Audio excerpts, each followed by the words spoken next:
Comedy videos బాగున్నాయా? బాగుంటాయి. బాగా నవ్వుకున్నాం కదా, చాలు నవ్వుకున్నది.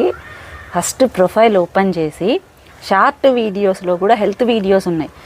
మెయిన్ వీడియోస్లో స్ట్రెచ్ మార్క్స్ గురించి కానీ, పొట్ట ఎట్లా తగ్గించుకోవాలి, హంగర్ హార్మోన్స్ గురించి, కన్సిస్టెన్సీ ఎట్లా మెయింటైన్ చేయాలి, మోటివేషన్ అయి ఉండొచ్చు, థైరాయిడ్ టిప్స్ అయి ఉండొచ్చు, హార్మోనల్ ఇంబ్యాలెన్స్ అయి ఉండొచ్చు, స్ట్రెస్ అయి ఉండొచ్చు, చాలా ఉన్నాయి వీడియోస్. ఒక్కసారి ప్రొఫైల్ ఓపెన్ చేయండి, మీకు చాలా కనిపిస్తాయి. నేను చాలా మొండిగా 2-3 ఏళ్ళు యూట్యూబ్లో వీడియోస్ అప్లోడ్ చేయలే. నేను ఇందులో హెల్తే అప్లోడ్ చేస్తా, ఇన్స్టాలోనే కామెడీ అప్లోడ్ చేసుకుంటాను కూర్చున్నా. మీరేమో హెల్త్ వీడియోస్ చేస్తుంటే ఏమి కనీసం ఫాలో అవ్వట్లే. ఇక్కడ ఫాలోవర్స్ కూడా కాదు సమస్య, దాన్ని ఎవరైనా చూస్తారంటే చూడట్లే. నేను అందుకని మళ్ళీ తప్పక ఇన్స్టా వీడియోలు తీసుకొచ్చి యూట్యూబ్లో అప్లోడ్ చేస్తున్నా. ఓకేనా?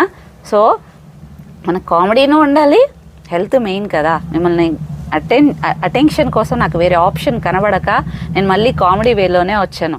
మనకి అల్టిమేట్గా హెల్త్ వీడియోసే. మనకి ఆడపిల్లలకి ఎట్లా తెలుసా, ఏదైనా మంచి చెప్పాలి అంటే కూడా అవతల వాళ్ళు ఇష్టమైన వాళ్ళు చెప్తే బాగా వింటారు. సో నేను మీకు మన వాళ్ళు ఎట్లా అంటే అందరికి అన్నీ చేస్తారు కానీ వాళ్ళ గురించి మాత్రం వాళ్ళ గురించి పట్టించుకోరు.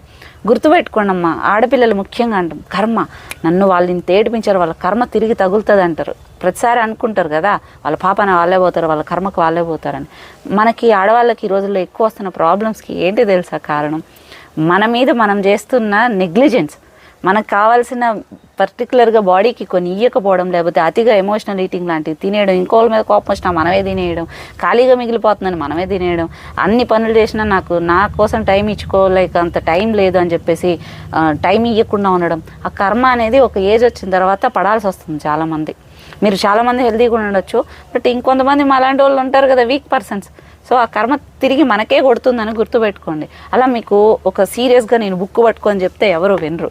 అందుకే ఇప్పుడు నేను ఒక అక్కలాగా, ఒక అక్కో చెల్లో అమ్మో ఎవరిలాగా అనుకోండి, ఒక ఫ్రెండ్లాను నేను చెప్తున్నా. ఒకసారి ఇట్లా అన్నా మీకు కనెక్ట్ అయితే వింటారని. మీరు ఏ వెయిట్ లాస్ ట్రైనింగ్లో మీరు జాయిన్ అవ్వనక్కర్లే, ఏం చేయనక్కర్లే. నేను చెప్తా యూట్యూబ్లో అట్లీస్ట్ విని కొంచెం మారడానికి ట్రై చేయండి. నెక్స్ట్ జనరేషన్ అయినా కొంచెం హెల్తీగా ఉండడానికి ట్రై చేద్దాం.